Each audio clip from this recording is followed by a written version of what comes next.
Buonasera e ben ritrovati con l'informazione flash di News Sicilia, i principali titoli del pomeriggio.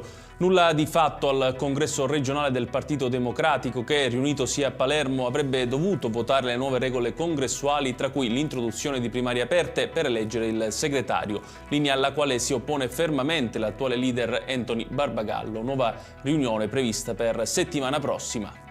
Si è aperta la cerimonia per il passaggio delle consegne di Capitale della Cultura Italiana da Pesaro ad Agrigento. Alla presenza del sottosegretario alla Cultura Gianmarco Mazzi, la città marchigiana ha ceduto il testimone a quella dei Templi per il 2025.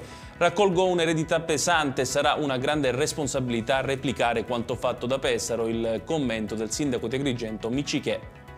Circa 70 primari degli ospedali di Villa Sofia e Cervello di Palermo hanno firmato una lettera di sostegno al direttore sanitario Aroldo Gabriele Rizzo, che ha rassegnato le proprie dimissioni a seguito dei diversi fatti di cronaca che hanno coinvolto le strutture.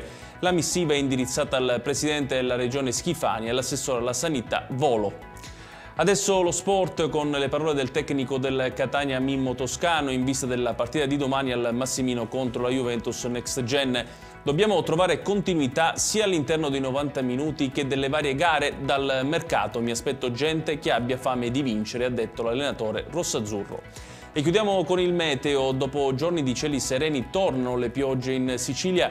Per la giornata di domani sono infatti previsti rovesci anche a carattere temporalesco in tutta la regione. La Protezione Civile regionale ha diramato l'allerta meteo gialla per l'intera isola.